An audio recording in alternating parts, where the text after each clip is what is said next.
Good evening. Good evening again. I just want to interrupt your dinner here, but we are so pleased and honored to be joined by Senator James Lankford. Senator Lankford is an American politician and a Southern Baptist minister serving as a senior United States Senator from the great state of Oklahoma. From 1996 to 2009, Senator Lankford was president of the Falls Creek Baptist Conference Center, a youth camp operated by the Baptist General Convention of Oklahoma. From 1996 to 2009, Senator Lankford stepped down from his position as a Falls Creek in 2009 to run for the Congress. So we're really pleased and honored to have Senator Lankford with us tonight. And he is one of those great advocates for religious freedom. Senator Lankford.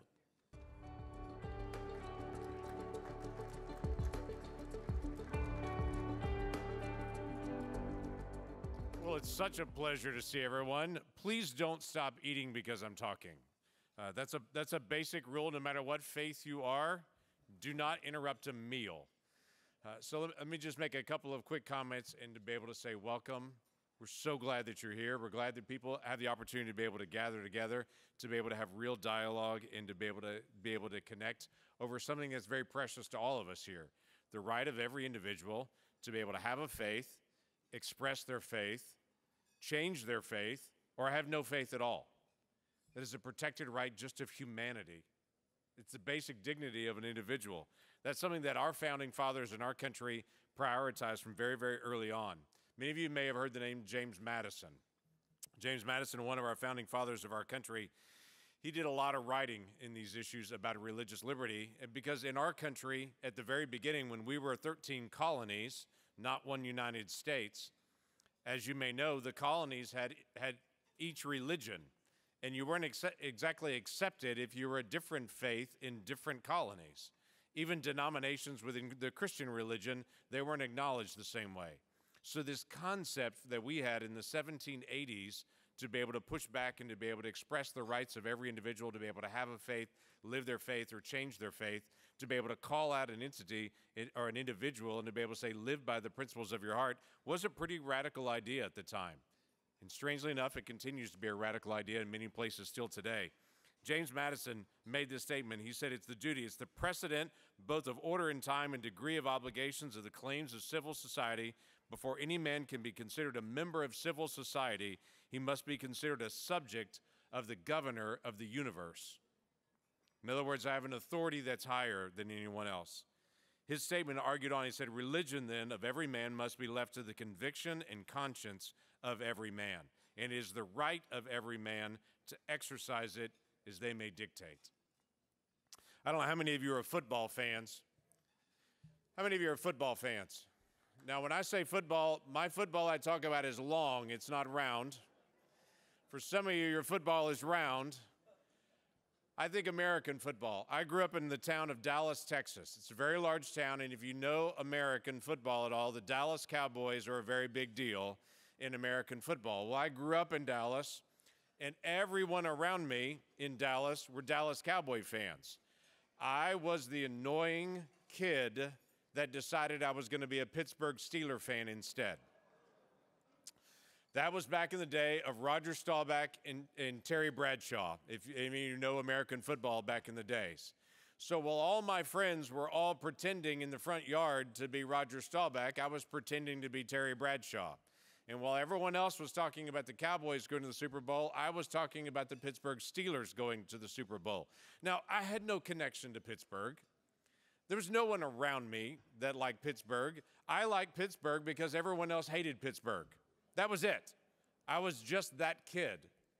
But you know what? That was my right to do.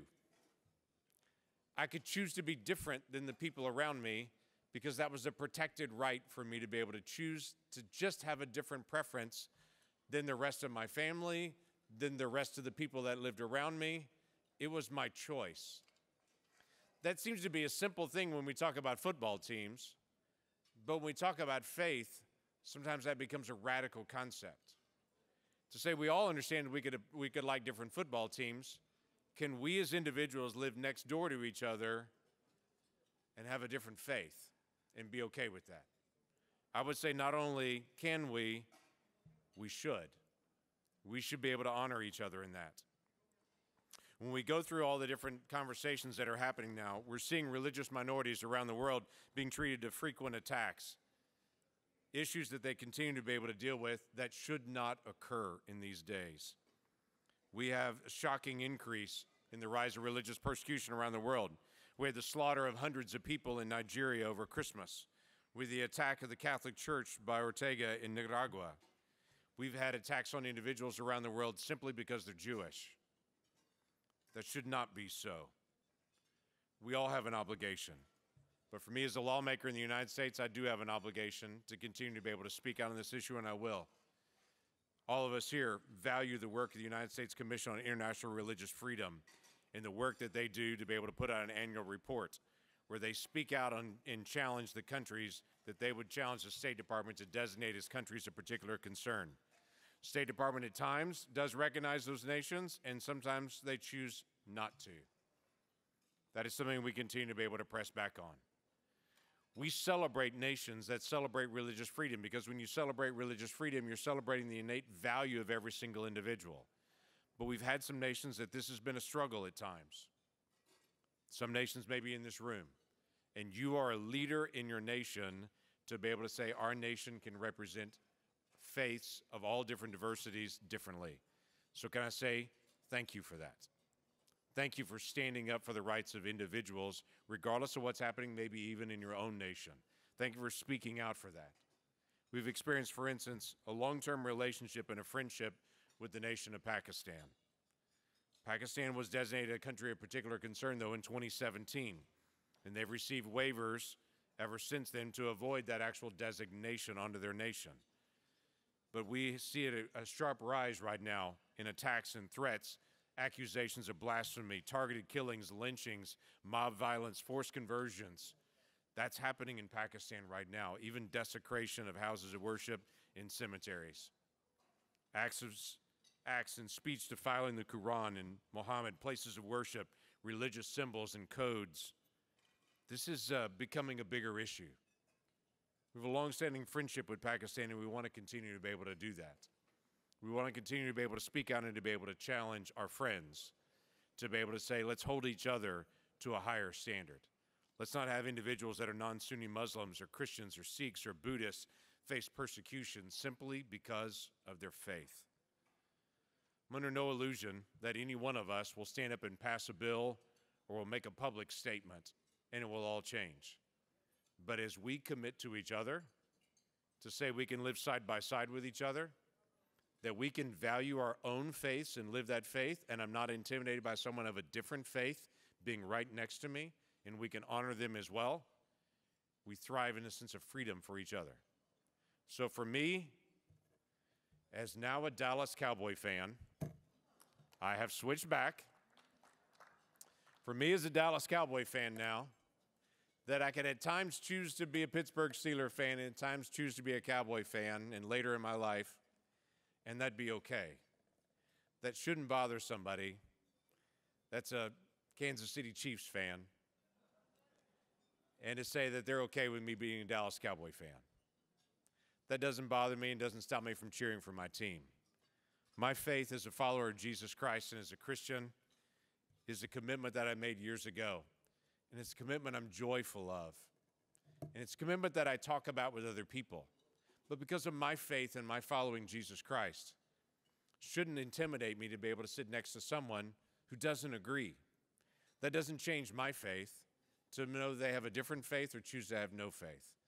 Let's have friendships like that. Let's have nations like that. Let's continue to be able to honor each other. Thank you for the work that you continue to be able to do to be able to build this kind of unity globally as well. God bless you. Thanks for the time.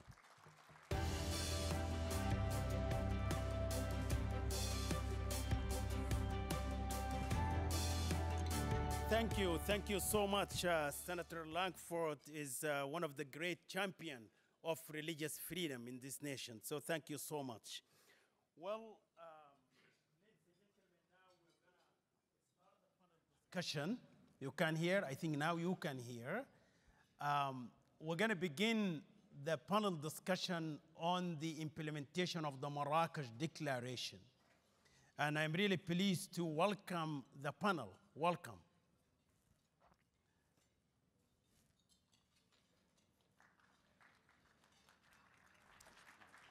Ambassador Brownback, Rabbi Abi, Imam Majid, Archbishop Ingeles, and Bishop Zaidan. Welcome. Please take your seat.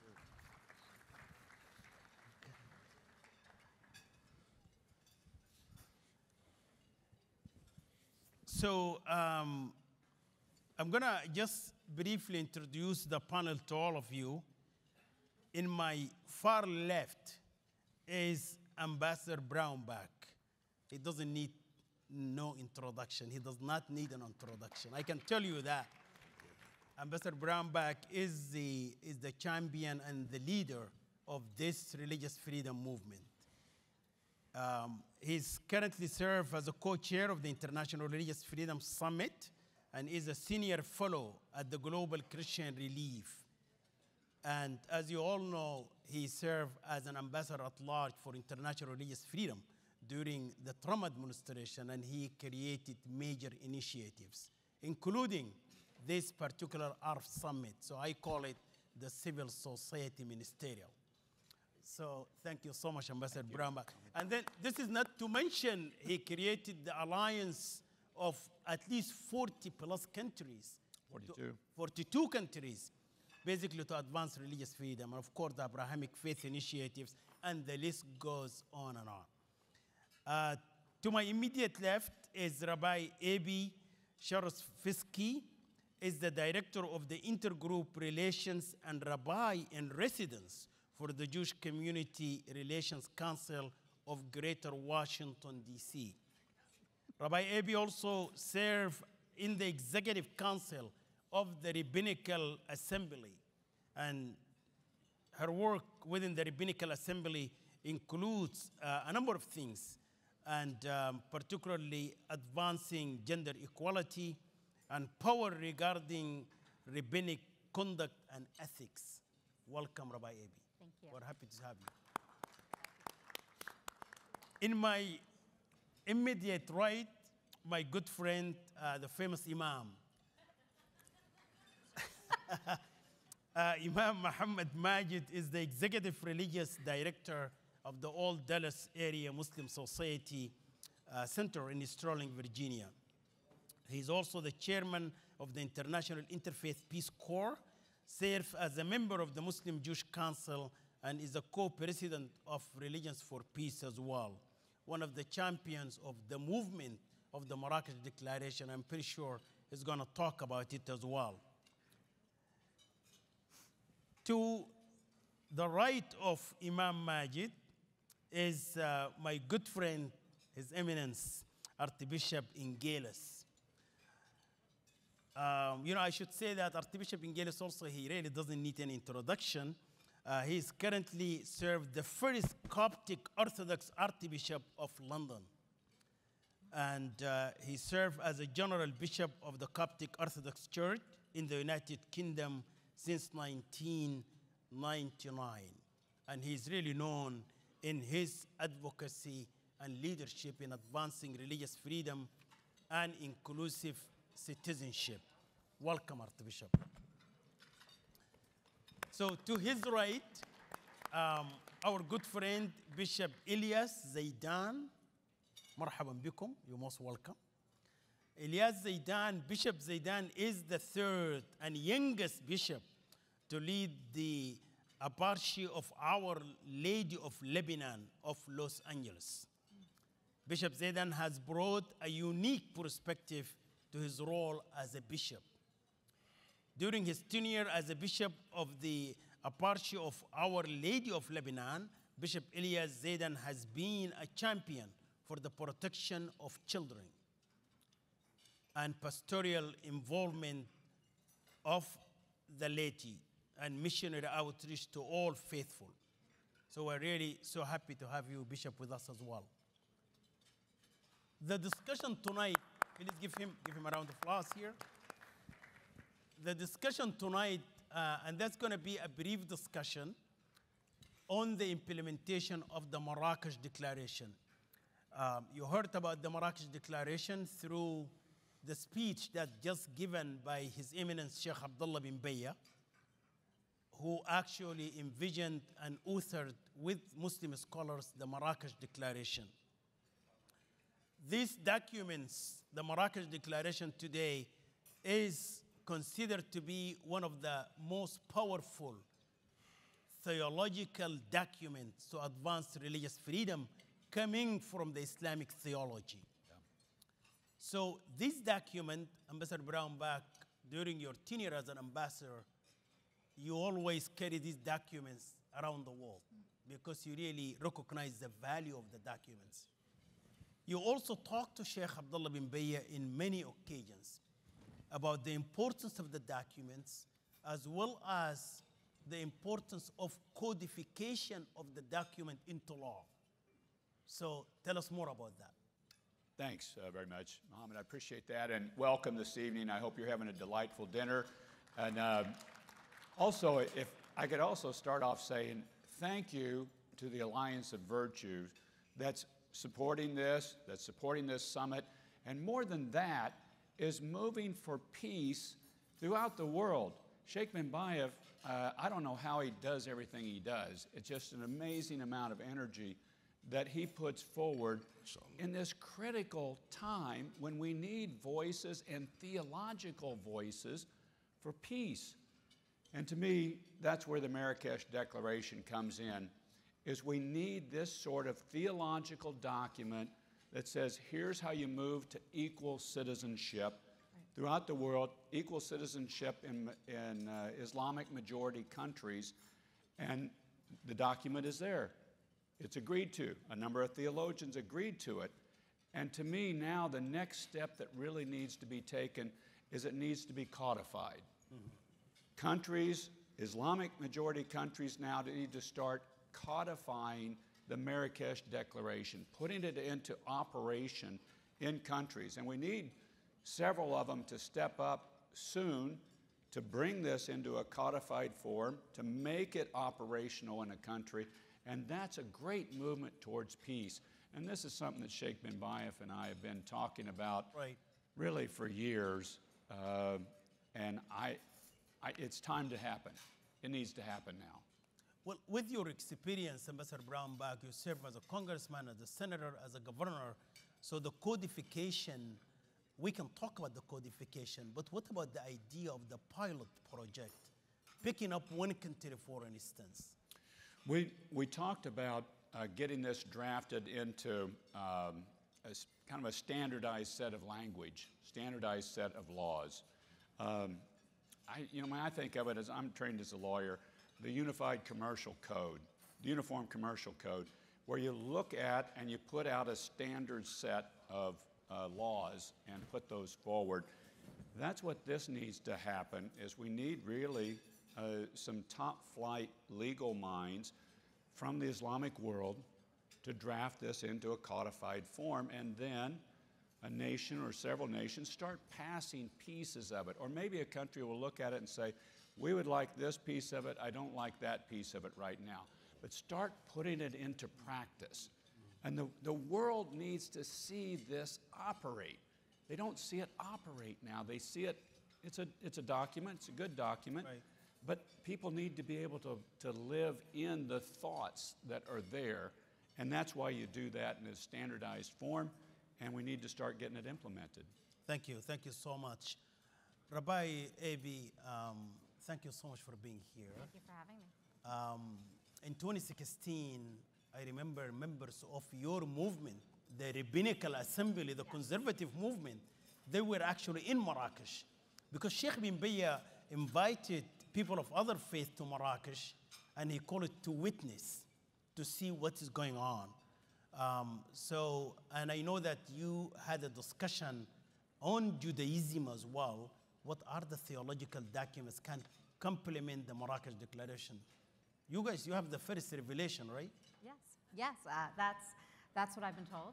And thank you. I'm so glad to be here and to be talking about what this important document means to the world, but especially to the Jewish community. Right. And in the lead up to this event, I've shared several times with people, with other Jews, I'm going to go talk about the Marrakesh Declaration. Yep. And they said, what's that?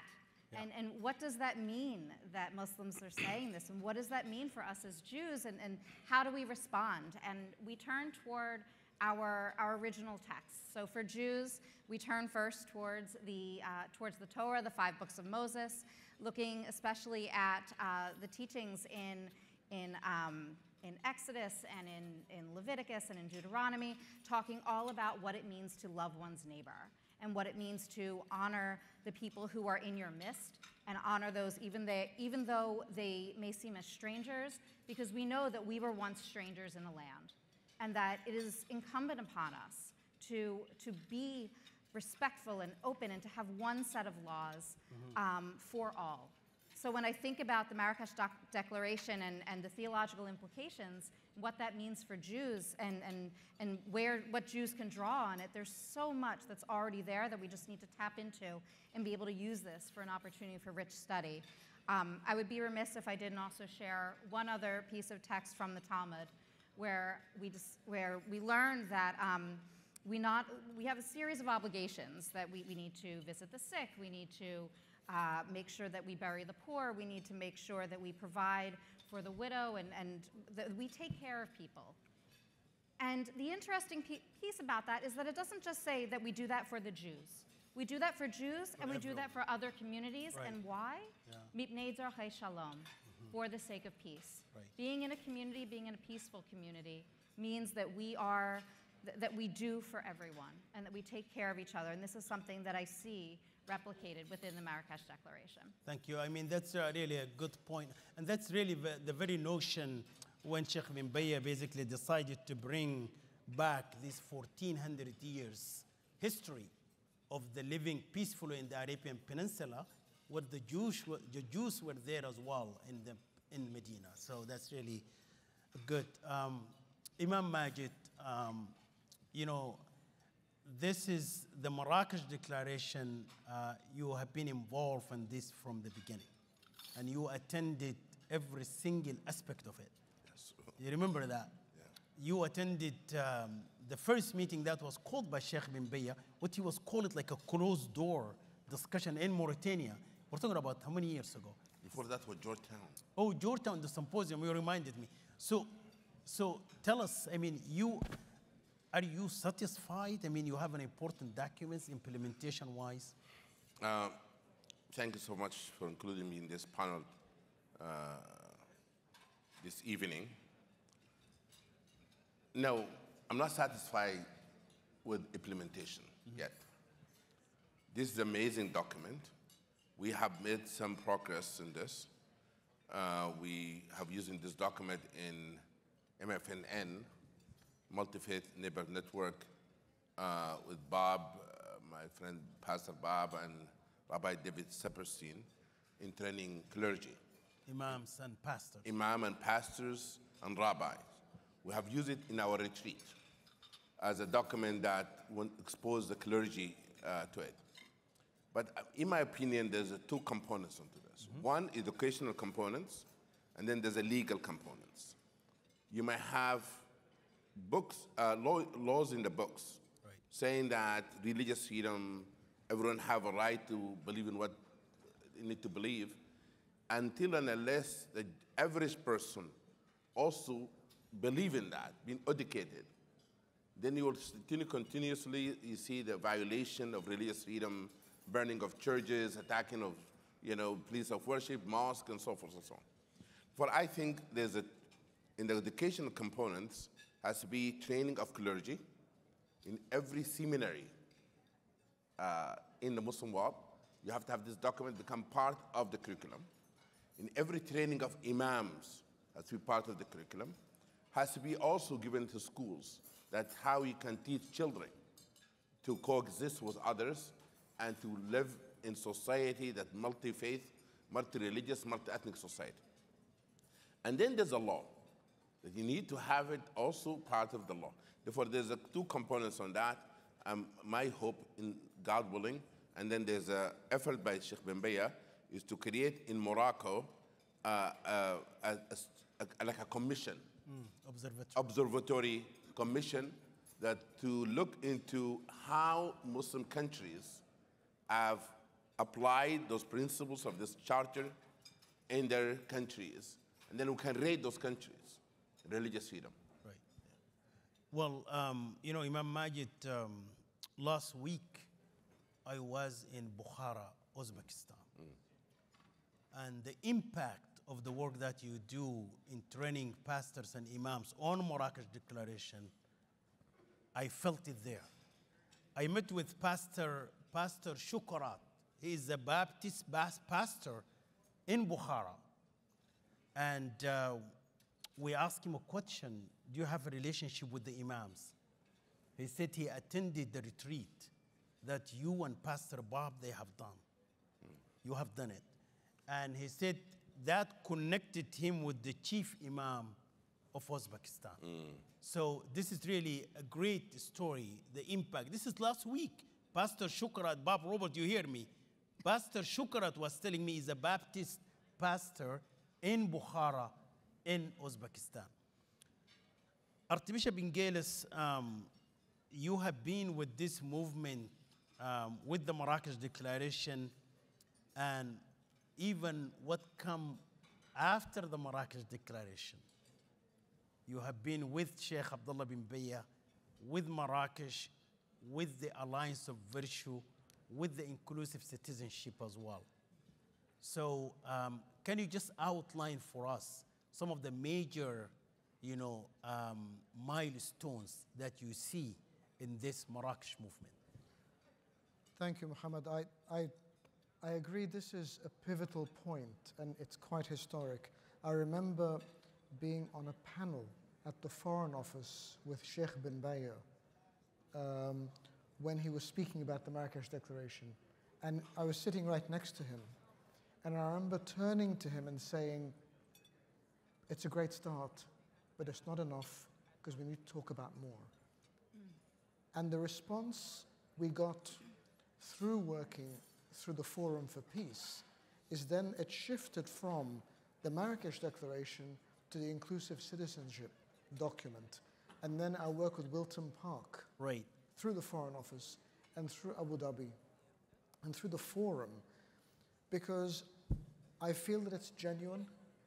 And I think everyone here knows, and Ambassador, please correct me, there are lots of diplomatic things that go on that are understood to be diplomatic.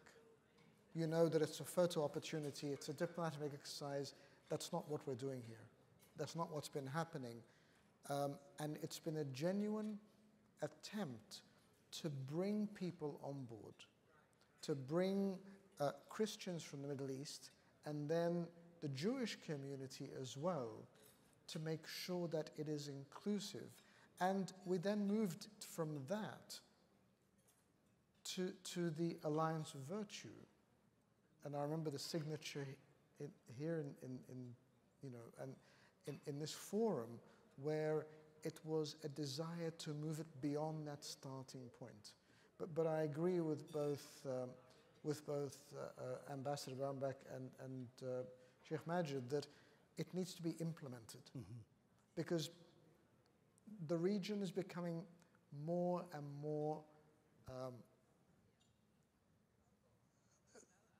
hostile in some ways, and it is only the faith communities that can reinstate the peace there, because religion is being used as an instigator of conflict, and we know that's not true.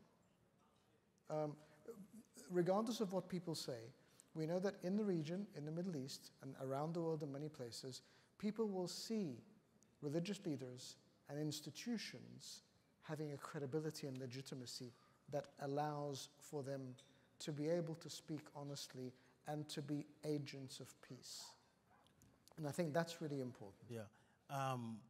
You and I Mohammed, also. can I jump in on this point? You want to jump in? Okay. This Please, is, go ahead. This is fabulous. This is exactly right. So much in the diplomatic community, we avoid religious leaders. They're the only ones that are going to be able to solve it. You got to engage them in this and in these types of issues and the implementation. So I really wanted to emphasize. Oh, thank you. But it seems that but you are in the UK, they're doing better than us here because you did a policy dialogue on Marrakesh in the House of Lords. Because there is an instrumentalization of religious leaders. If it's, you bring them out at a time of conflict Yeah. to bring people together, and then if you don't need them anyway, put them away. But it does need the consistency and the longevity of that, because faith does matter to the majority of the world's population. That's correct. And if we implement this within the majority Muslim countries, because as I've said and Ambassador Ambach repeated, everywhere we're a majority in one place, a minority in somewhere else. So where there are majority Muslim countries, where there are numerical minority Christian communities, I almost made the mistake, but my brother Muhammad would have corrected me. The numeric minorities. The numerical minorities. I think it's important for that implementation, so you get that sense of inclusive citizenship, and that's really important to create the oneness of heart. Yeah. Thank you so much. You know, Bishop Zaidan, thank you for your patience. But the document, you read the document, the Marrakesh Declaration, and Sheikh bin Baya get the couple of times he presented this document to the Holy Father. And he presented the Alliance of Virtue documents to the Holy Father as well. And the Holy Father always, you know, appreciate. He say, my friend is here bringing another document from the theological, you know, understanding. And I understand also, you know, there are other documents that also need to be implemented, religious documents as well. Can you just shed light there in the documents that could complement the Marrakesh and implement Marrakesh? I think the Catholic Church since Vatican II has been opening the door to religious dialogue and everything. Right. With Dignatis Humani, you know, you talk about, it's basically every human being has a right to choose the religion and the faith they choose. That's their own right. And since then, the church has been opening the door for that. And Marrakesh document definitely is a welcome document to meet. And Pope Francis has made it his mission in some ways. He's been to the Arab countries, he signed with Sheikh Al-Azhar in Abu Dhabi, Right. You know, Human he did the fraternity. Fratelli Tutti. He's talking about everybody we are all brothers and sisters in some ways. What I like about the implementation, and I love what you said, Imam, from that point, and talking about everybody talking about, maybe I suggest a few things what we could do. Please. Maybe each one of us in their own seminaries, school of studies and everything, this would become part of our curriculum, teaching these things. Because religious leaders, we see our people on a weekly basis. If we train the leaders, then they'll train the faithful as well. And I think this is what we need to do.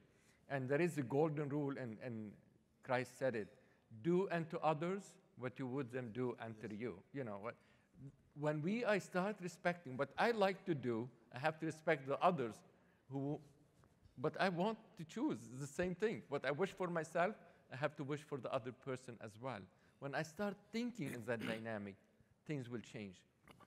And maybe when we see some people who hijack and do things wrong, if some Christians, we need to stand and tell them this is wrong.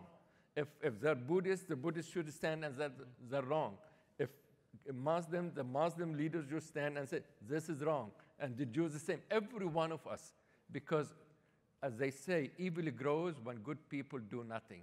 You know, and I think all of us good people, sometimes we watch and watch and watch. It's up to us to do something about it and stop this from people. Unfortunately, who claim they are religious, but in reality, they're not religious.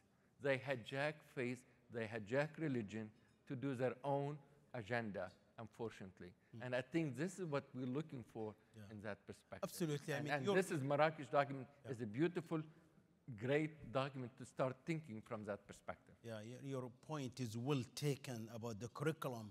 And that's what Imam Majid and Pastor Exactly, Bob, they that's have been why I doing. said it. Actually, incorporating Marrakesh Declaration in the training of imams and pastors. And we can see the impact of that because these pastors and imams, they have connections to the masses, to the grassroots. So we need to emphasize in that as well. You know, we don't have enough time, but Rabah, you want to follow up in something? Yes, I can see that. Yes, I was thinking about this as so there are two documents, and Father, you reminded me of one, Nostra Aetate, Yep. after Vatican II, Correct. and as well as the confirmation back in 2015 about how Jews and Catholics live together and work together and are people of faith together. And I think about the Marrakesh Declaration, and I think about the number of Jews that I've had to tell that these two documents exist. And to me, that's a huge missed opportunity. And as you're talking about implementation, I'm thinking, well, you're sitting on a wonderful secret. So, and not only do we need to have this for the pastors and the imams, the rabbis need to hear about this too.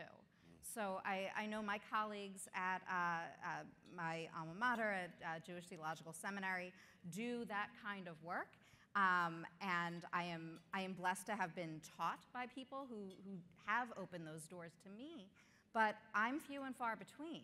So I would love to hear more and find out more about what it means to truly bring these documents and these important conversations to more Jewish communities. Take it to the Rabbinical Assembly. I shall. Yeah, you Making should. no I mean, promises, it's, but I guess I'm now you have on a big the screen. conservative movement. You guys Yes. have 1,000 plus synagogues. Yes. So just give them Marrakesh We're a global Declaration. mutant. Thank you. I mean, imagine what it would be like if everyone was Yeah. studying these Yeah. documents. Absolutely, I agree. Last word, Ambassador Brownback. We've got to do these things, guys. A number of us have been involved in these discussions for some period of time. The world can't wait on us to keep talking about it. We really got to move it now. Sheikh bin Bayev, a delightful man, has put together an amazing coalition Right. of Muslims, Jews, and Christians, but it's now time to really activate it. These goals got to start being implemented, and I would love to see imams and pastors and rabbis go together to conflict zones and talk about this. Go to Nigeria, go to the Balkans, and start talking about how we can use religion for the tool of peace that it is, instead of having it used as a weapon of war and weaponized by people that don't understand the faith. I think it's really time that people of active faith start doing that in the conflict zones, going there. Great, thank you so much. Imam Majid, the youth dimension is not mentioned. Yeah. In order for any project to succeed, has to be intergenerational. It means you have to get the young people to believe in this. And therefore, as I spoke about clergy, I'll suggest also to teach leaders of youth, especially influencers. They have millions of followers. Some of them have more followers than imams. Right? For sure. Because they're Therefore, we need to connect with young people. I do believe that, the educational components of it has to be in every school, but at the same time also in religious institution where you have Sunday school or Saturday school or any ministry called youth ministry, you have that part of the curriculum. wonderful. Thank you. Bishop, last words. I'm just very thankful for this. I'm thankful for the genuineness of the step. I'm thankful for the journey. And I'm thankful for the vision that moves conflict to peace and war that's being dispelled into a peoples who have to live together. And I just hope the spirit that's in this room goes out. There's no point us just speaking to each other. This has to go out from here, and we need to start working on it more proactively. Thank you. Bishop Zaidan. You know, as we are sitting right here and we're talking and communicating in a beautiful way, I hope this will spread all over the world so that all of us will enjoy true everlasting peace, accepting each other, understanding each other, respecting each other, and hopefully loving each other in every way. Thank you so much. Ladies and gentlemen, I would like to, Sheikh Abdullah bin Baya is not with us here tonight, but you heard his video, but we are pleased to have his Secretary General of the Abu Dhabi Forum for Peace, Sheikh Al-Mahfouz bin Baya. Please stand up so that you can be recognized. Stand up, Sheikhna, so that you could be recognized and send our greetings to your father, who is really behind all of these documents and all of this movement. So once again, thank you so much. Please give another round of applause to our panel here. Thank you. Thank you, everyone. And enjoy your dessert, and we'll see you tomorrow at the Earth Summit. Is that correct, Imam? That's correct. Thank you so much. Thank you. All right. Good night. Right.